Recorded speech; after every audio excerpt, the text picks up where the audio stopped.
Bismillahirrahmanirrahim. Assalamualaikum warahmatullahi wabarakatuh. Innal hamdalillah nahmaduhu wa nasta'inuhu wa nastaghfiruh wa na'udzu billahi min shururi anfusina wa min sayyiati a'malina. May yahdihillahu fala mudilla lahu wa may yudlil fala hadiya lahu. Ashhadu an la ilaha illallah wahdahu la syarika lah wa ashhadu anna Muhammadan abduhu wa rasuluh sallallahu alaihi wa ala alihi wa man sara ala nahjih wa tamassaka bi sunnati ila yaumiddin wa salaman tasliman katsira. Amma ba'd. Alhamdulillah, puji syukur kehadirat Allah Subhanahu wa taala atas segala limpahan nikmat yang tiada terhingga. Nikmat Allah Subhanahu wa taala senantiasa tercurahkan kepada seluruh makhluknya, dan itu tidak pernah terhenti walaupun hanya sekejap mata. Kemudian salawat beriringkan salam kepada Nabi kita tercinta, Nabi Muhammad sallallahu alaihi wasallam. Bapak-bapak, ibu-ibu, jamaah musalla Baitun Naim yang semoga diberkahi dan dirahmati oleh Allah Subhanahu wa taala. Sekarang alhamdulillah di tanggal 11 Sa'ban 1445 Hijriah bertepatan tanggal 20 Februari 2024 Masehi, Allah berjumpakan kita di tempat yang mulia untuk mempelajari agama Allah Subhanahu wa taala. Sebelum kita lanjutkan ke bab 29 tentang ilmu nujum, maka kita umumkan bahwasanya pelajaran kita di Kitabut Tauhid untuk hari ini bab 29, dan insyaallah Selasa depan bab yang ke-30 yang berkenaan dengan majaa fil istisqa'i bin nau', yaitu menisbahkan turun hujan kepada bintang di Selasa yang akan datang insyaallah.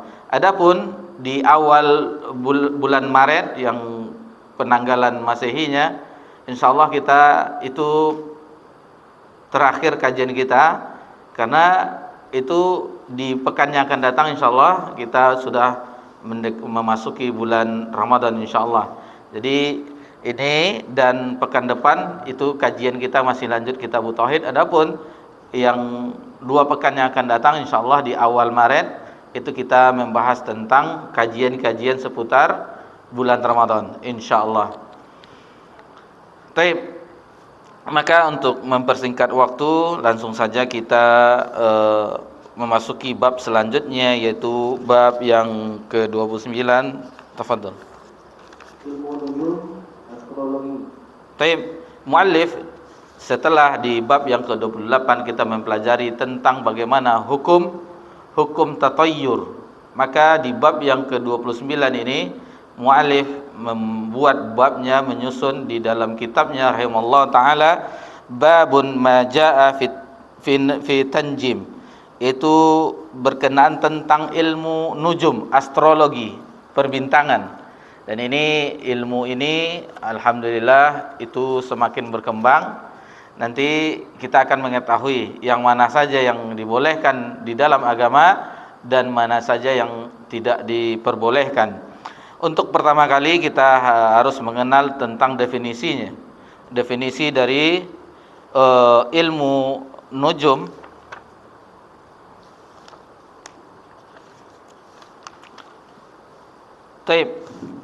Disebutkan oleh Syekhul Islam rahimallahu taala, at-tanjim huwal istidlalu bil ahwali falakiyati alal hawadithil aradiyati. Jadi disebutkan oleh Syekhul Islam rahimallahu taala bahwasanya ilmu nujum atau tanjim adalah meramal kejadian-kejadian di bumi. Meramal kejadian-kejadian di bumi berdasarkan petunjuk keadaan bintang. Itu yang disebut dengan tanjim, ilmu nujum atau astrologi di dalam bahasa disiplin ilmu di zaman kita sekarang. Adapun hukumnya ada boleh, ada yang haram, syirkun akbar. Penjelasannya bahwasanya sebelum kita membawakan hadis-hadis yang dibawakan atau dalil-dalil yang dibawakan oleh muallif pada bab ini, bahwasanya ilmu tanjim dibagi atas dua ilmu. Yang pertama ilmu at-tasyir namanya. Ilmu at-tasyir itu pengertiannya bahwasanya lokasi bintang-bintang membantu untuk menunjukkan arah atau musim tertentu serta tidak ada kaitannya dengan kejadian-kejadian di bumi. Ini namanya ilmu tasyir di dalam ilmu perbintangan, astrologi. Jadi lokasi-lokasi bintang membantu untuk menunjukkan arah atau musim tertentu serta tidak ada kaitannya dengan kejadian-kejadian di bumi. Yang ini boleh. Ilmu tentang perbintangan masalah ini diperbolehkan. Dalilnya firman Allah Subhanahu wa taala, bukan di ayat Al-Qur'an dalam surah Yunus ayat 5. Supaya agak cepat, kalau dibuka ini agak lambat. Yunus ayat 5. Huwallazi ja'ala asy-syamsa dhiya'an wal qamara nuran wa qaddarahu wal manazila lita'lamu 'adada as-sinin wal hisab ma khalaqallahu dhalika illa bil haqq yufassilul ayati liqaumin ya'lamun. Dialah yang menjadikan matahari bersinar dan bulan bercahaya, dan ditetapkannya manzilah tempat-tempat bagi perjalanan bulan itu supaya kamu mengetahui bilangan tahun dan perhitungan atau waktu. Allah tidak menciptakan yang demikian itu melainkan dengan hak. Dia menjelaskan tanda-tanda kebesarannya kepada orang-orang yang mengetahui. Itu dalilnya bahwasanya itu kita akan mengetahui tentang waktu dan segala macamnya. Itu di salah satu fungsinya mempelajari tersebut, manzilah tempat-tempat tersebut. Kemudian dalam surah An-Nahl ayat 16. An-Nahl ayat 16.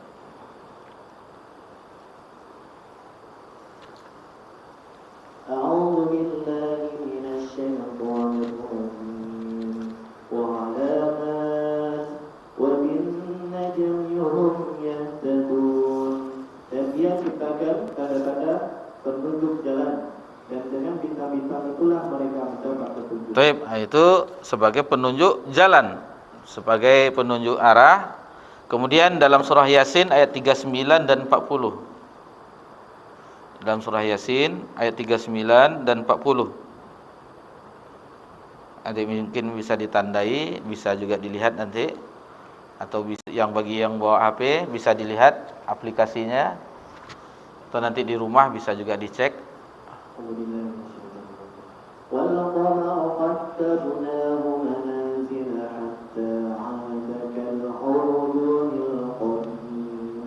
Dan telah kami tetapkan bagi bulan manzilah-manzilah, sehingga setelah dia sampai ke manzilah yang terakhir, kembalilah dia sebagai bentuk tanda yang tua.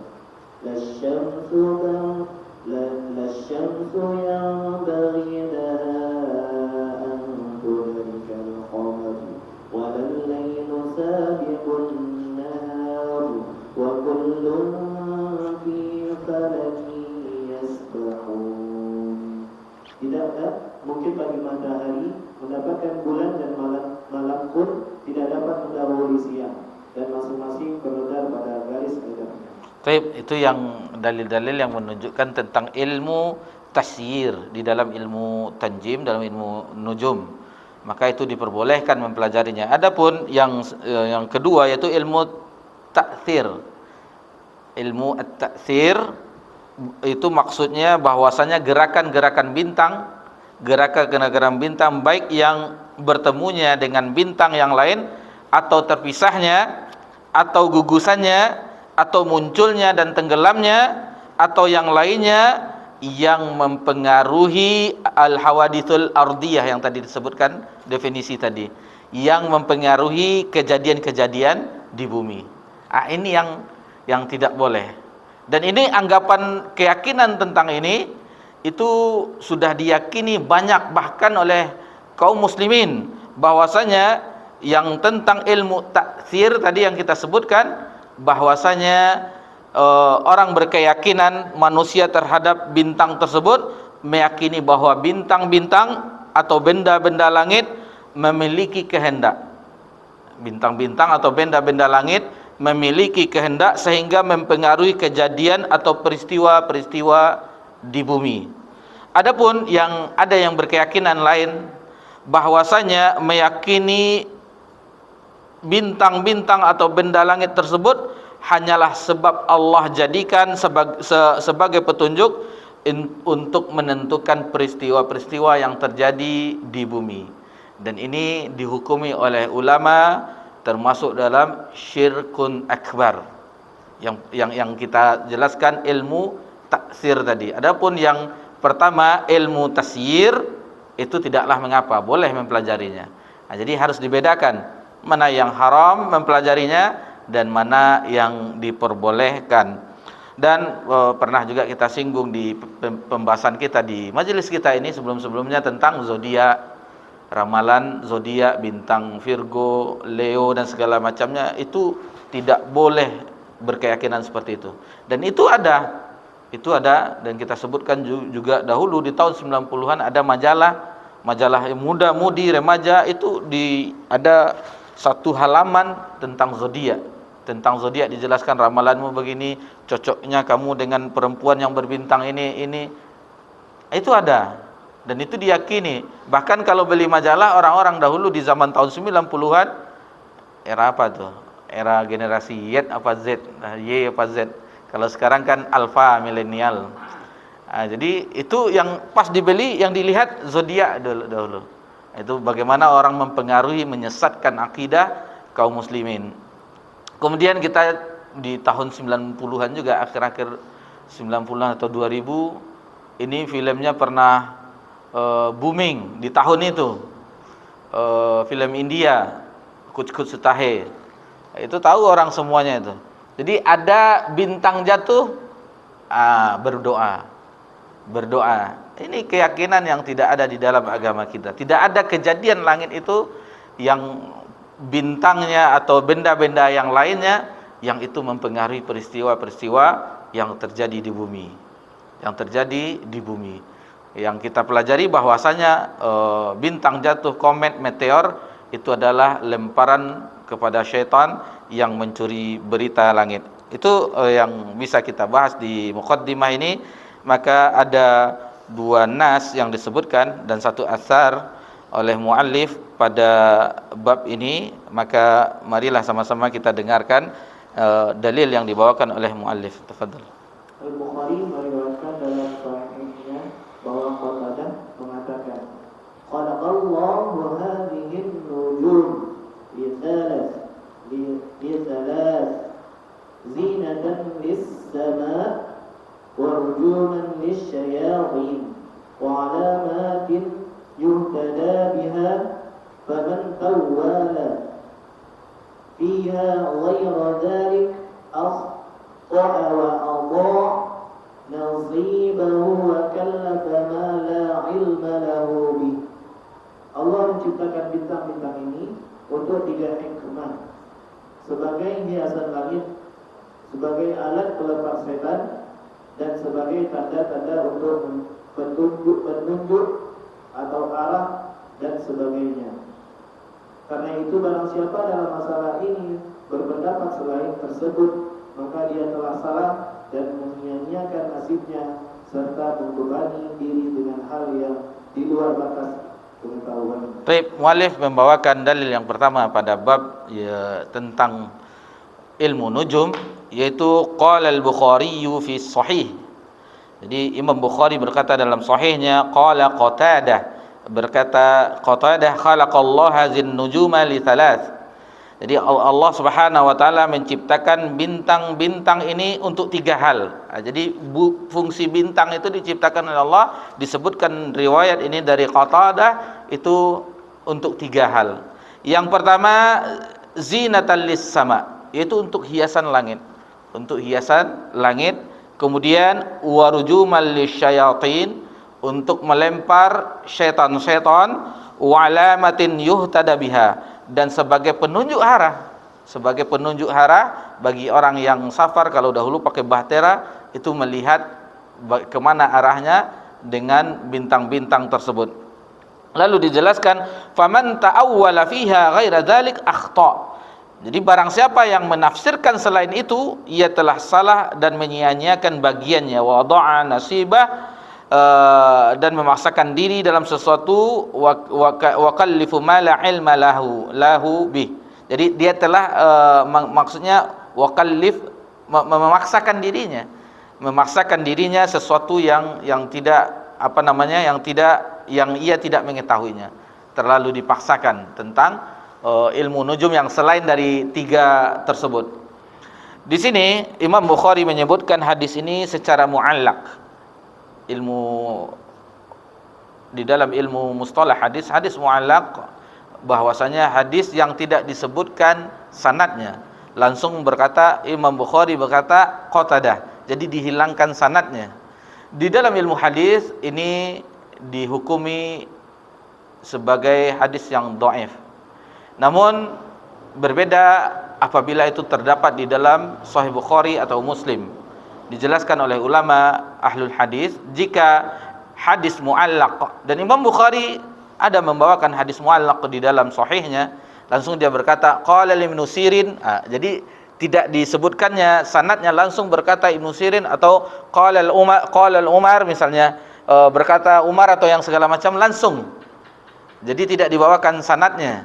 Itu ada dibawakan oleh Imam Bukhari di dalam sahihnya. Ulama menjelaskan mu'allaqnya Imam Bukhari itu berbeda dengan mu'allaq dari imam yang lain. Imam Bukhari dan Imam Muslim dalam sahihnya berbeda di dalam kitab hadis yang lain. Karena Imam Bukhari lihat dari lafaz awal yang dibawakan Imam Bukhari. Seperti di sini, ini menunjukkan jazm, pasti. Qala al-Bukhariyu. Jadi telah berkata Imam Bukhari. Jadi itu ada unsur kepastiannya, dan itu ada sanadnya dibawakan di dalam hadis yang lain.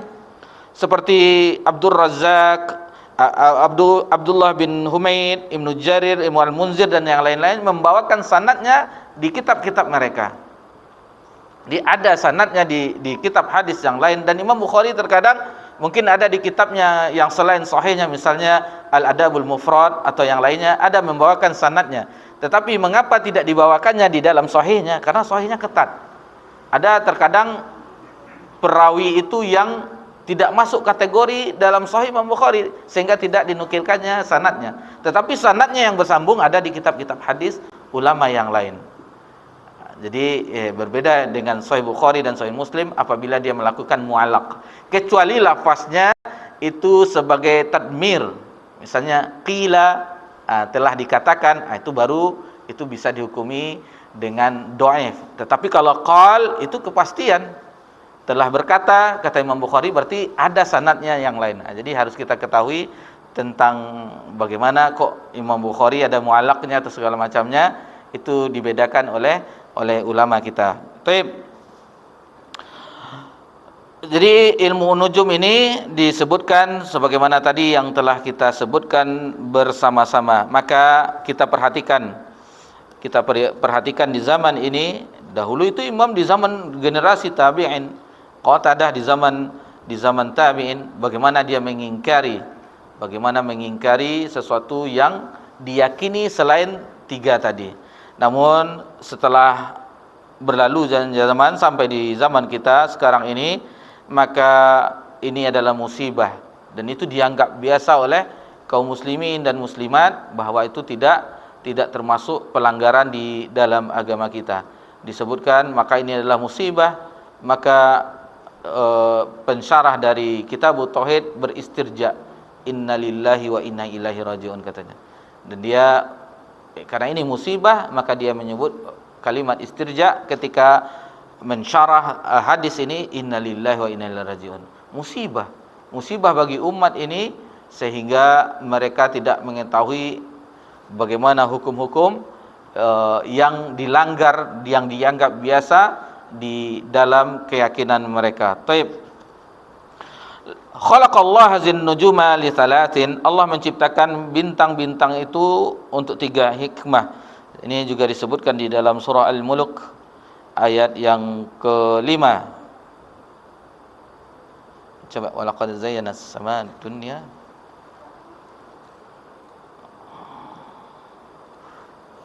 A'udzu billahi minasy syaithanir rajim.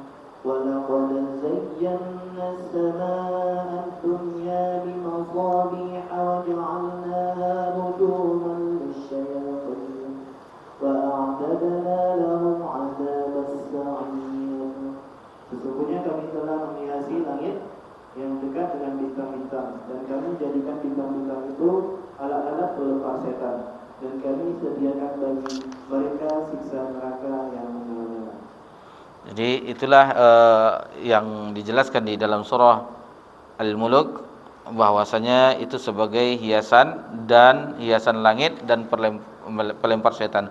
Ada riwayat dari Abdullah bin Mas'ud radhiyallahu anhu bahwasanya Rasulullah sallallahu alaihi wasallam bersabda maknanya, maksudnya kita sebut saja langsung terjemahannya, adapun langit terdekat sesungguhnya Allah telah menciptakannya dari asap.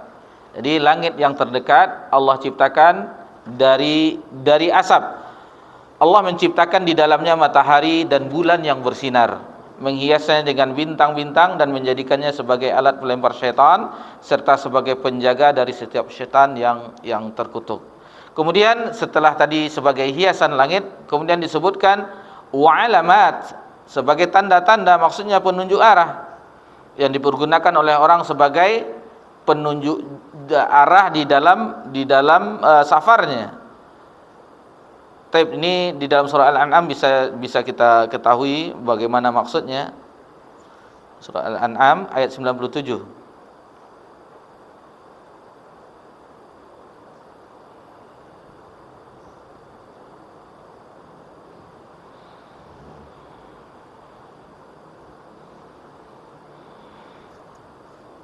A'udzu billahi minasy syaithanir rajim. Wa huwal ladzi ja'ala lakumun nujuma litahtadu biha fi dhulumatil barri wal bahri wa fassalna al-ayati liqaumin ya'lamun. Dan dialah yang menjadikan bintang-bintang bagimu agar kamu menjadikannya petunjuk dalam kegelapan di darat dan di laut.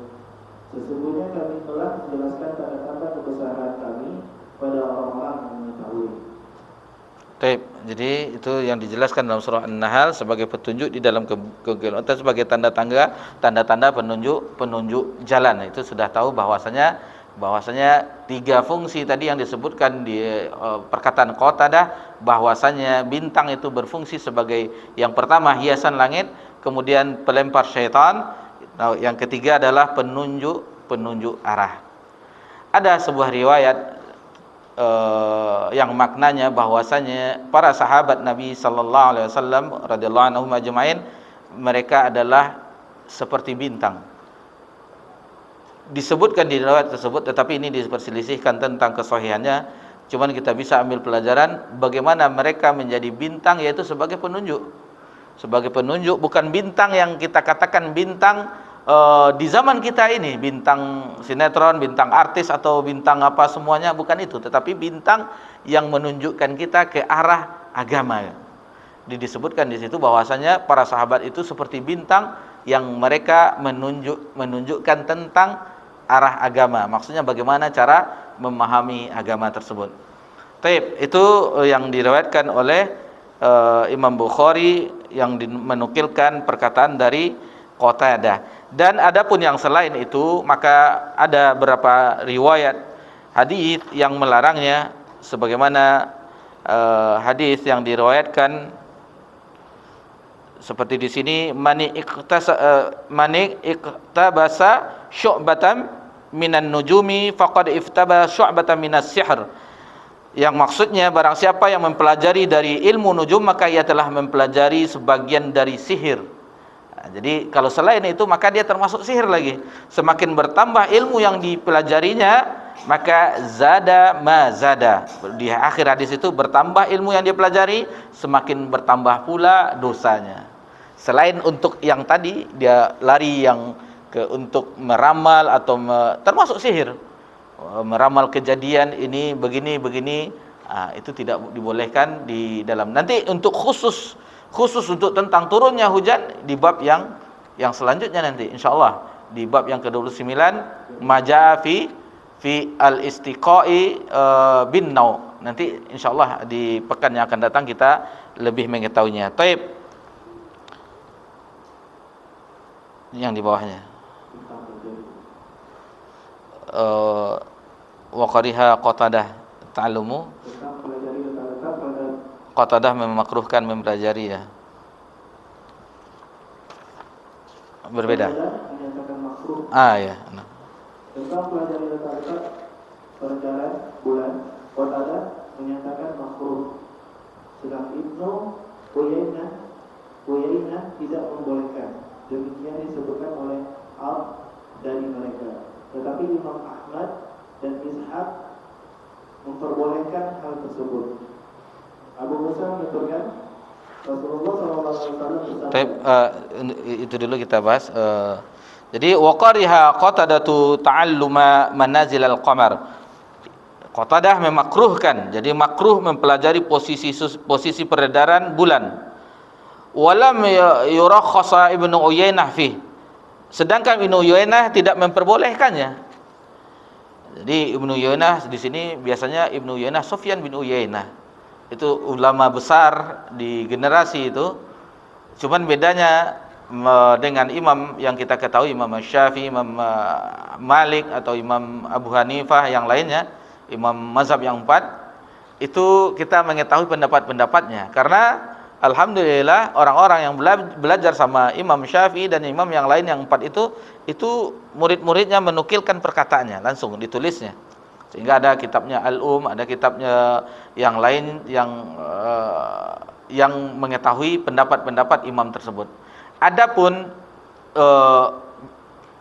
Sufyan bin Uyainah itu tidak Allah takdirkan orang yang menukil perkataan-perkataannya, maksudnya murid-muridnya.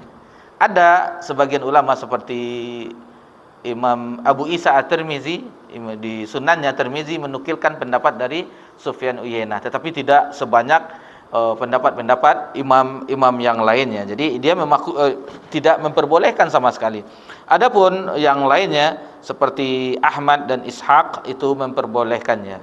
Sebagaimana tadi di awal kita sebutkan, mungkin yang diperbolehkan yang tadi yang tentang ilmu yang posisi bintang, perubahannya tidak mempengaruhi kejadian di bumi. Adapun yang beranggapan perpindahan bintang, gugusannya atau tempat-tempatnya bertemunya atau berpisahnya atau tenggelamnya atau terbitnya itu mempengaruhi kejadian di bumi, itu yang tidak diperbolehkan.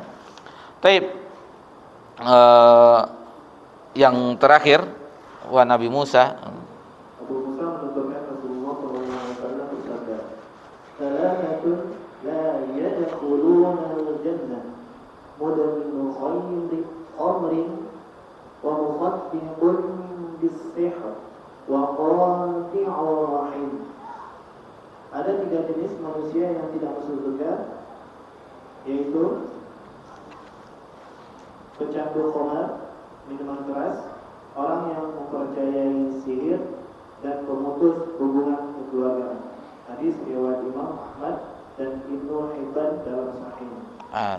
Di bagian yang terakhir pada bab ini, muallif membawakan wa'an Abi Musa qal, dari Abu Musa radhiyallahu anhu, maksudnya Abu Musa Al-Asy'ari. Abu Musa Al-Asy'ari seorang sahabat yang mulia yang wafat tahun 50 Hijriah. Dia berkata, qala Rasulullah sallallahu alaihi wasallam, telah bersabda Rasulullah sallallahu alaihi wasallam, salasatun, 3 jenis manusia la yadkhulunal jannah, tidak akan masuk surga. Yang pertama, mudminul khamar, yaitu pecandu khamar. Pecandu khamar tidak akan masuk surga. Kemudian wa musaddiqun bis-sihr, kemudian orang yang mempercayai sihir. Kemudian wa qati'ur rahim, yang ketiga orang yang memutus hubungan silaturahmi, hubungan karib kerabat, hubungan tali darah. Itu tidak akan masuk surga sebagaimana diriwayatkan Imam Ahmad dan Ibnu Hibban di dalam sahihnya. Jadi di sini disebutkan 3 ini, bahwasanya mudminul khamar, pecandu khamar, maksudnya yang terus-menerus. Jadi sudah, kalau bahasa kita sekarang, alkoholik. Orang alkoholik atau pecandu-pecandu berat dari narkoba, sudah apa istilahnya, candu atau tidak dapat mempengaruhi badannya, apa istilah, kadang kita istilahnya sakau. Kalau tidak dapat menggigil badannya, harus mendapatkan zat tersebut, sudah ketergantungan.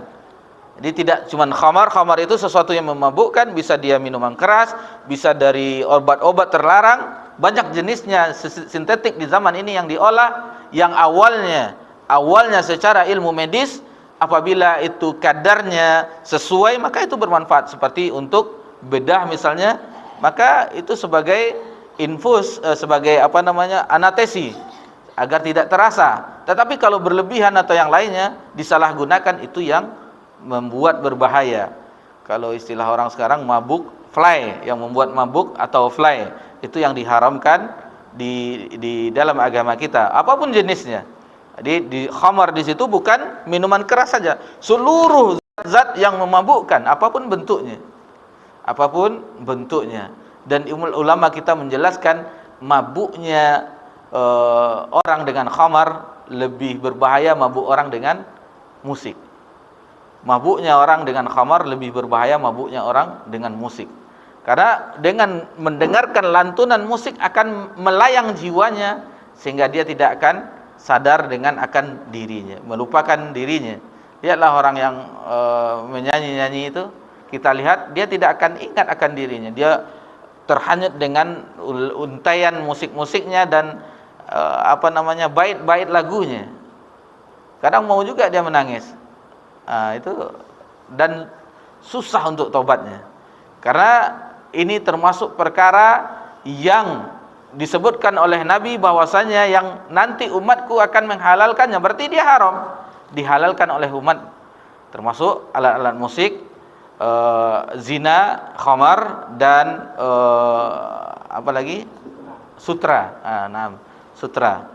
Jadi awalnya haram, tapi dihalalkan oleh umat Nabi sallallahu alaihi wasallam. Jadi tidak heran kita ada ulama yang mengatakan boleh kok, kalau itu pendapat ulama Andalusia Ibnu Hazm di dalam sebuah pendapatnya, diambilnya pendapat yang lemah untuk mendukung pendapatnya, asalkan liriknya untuk ibadah atau yang lainnya.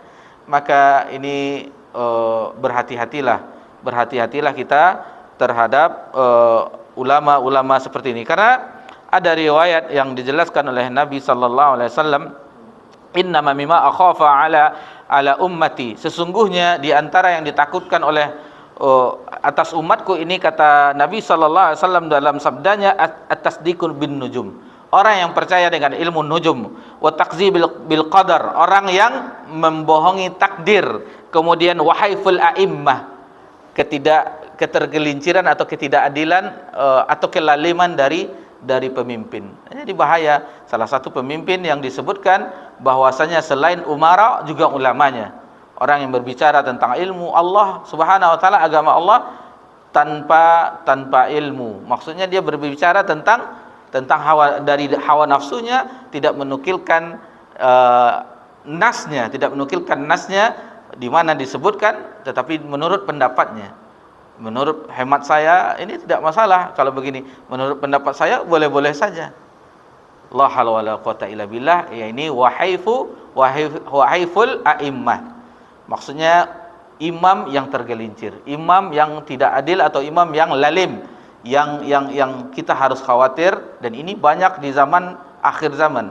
Ini banyak di akhir zaman. Maka persiapan kita adalah senantiasa kita mempelajari agama Allah, agar kita mengetahui mana yang hak, mana yang batil, mana yang merusak agama ini, dan mana yang tulus memperjuangkan agama Allah Subhanahu wa taala sebagaimana agama itu diturunkan oleh Jibril dari Rabbuna Jalla wa Ala kepada Nabi sallallahu alaihi wasallam, dan Nabi mengajarkannya kepada para sahabat radhiyallahu anhum ajma'in. Kemudian yang kedua yang tidak akan masuk surga, kata hadis dari Abu Musa ini, bahwasanya waqati'ur rahim, yaitu orang yang memutuskan hubungan silaturahmi.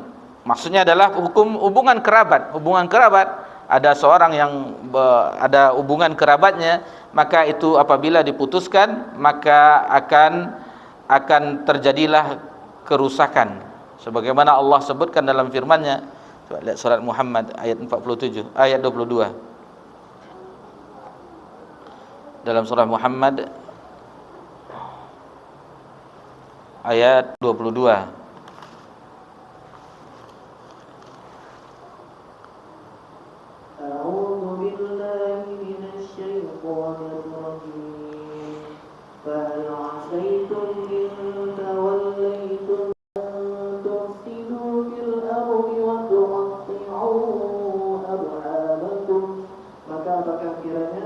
Jika kamu berkuasa, kamu akan membuat kerusakan di muka bumi dan memutuskan hubungan kekeluargaan. Baik, jadi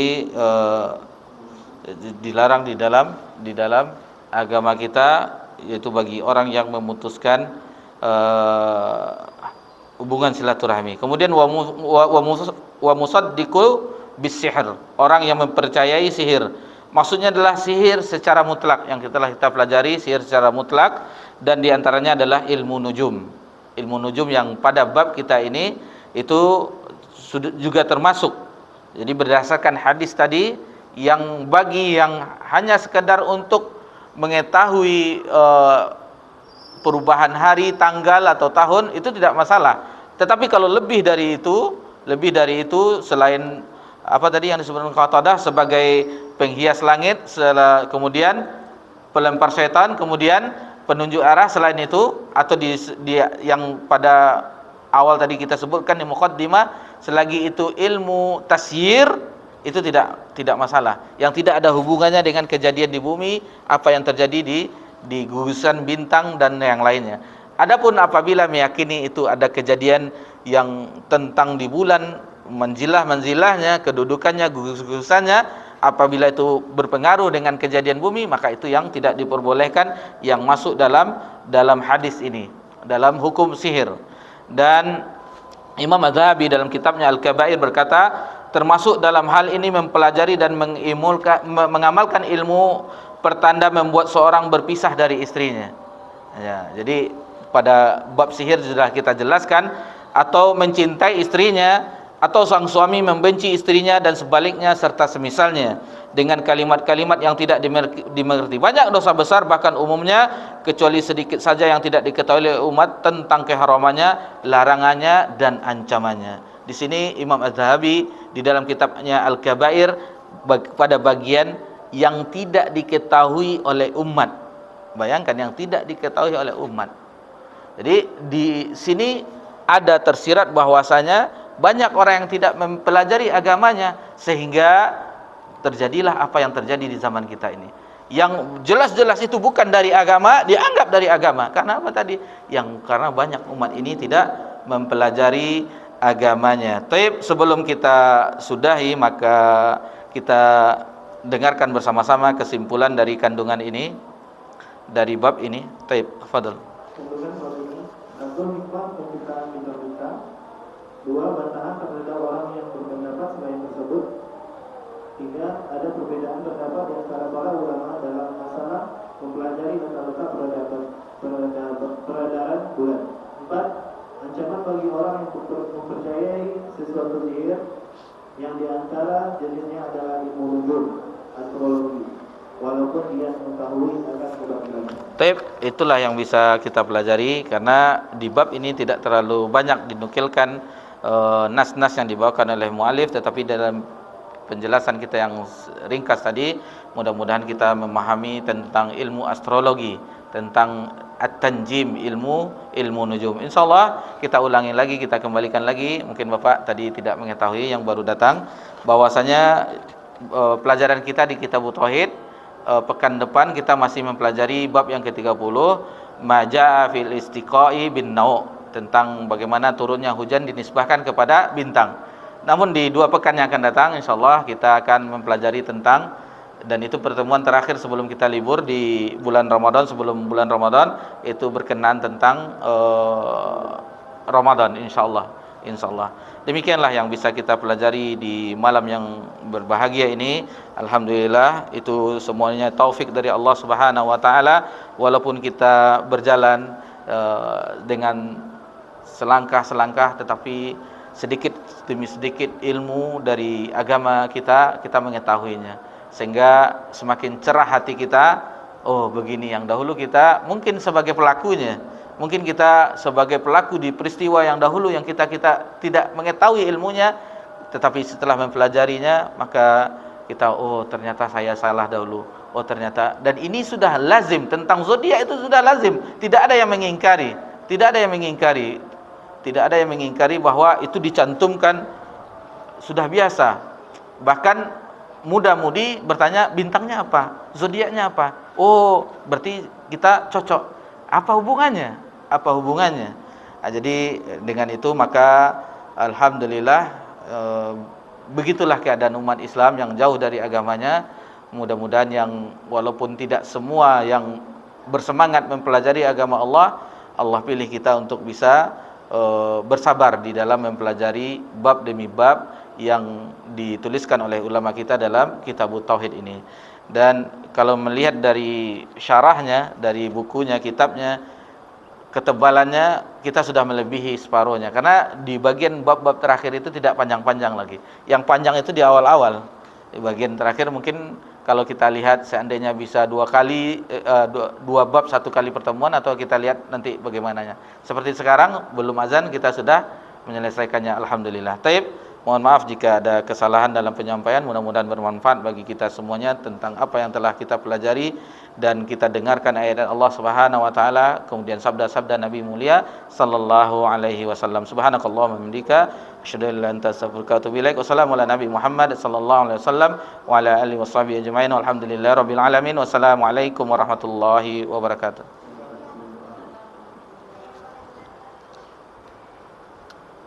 Allah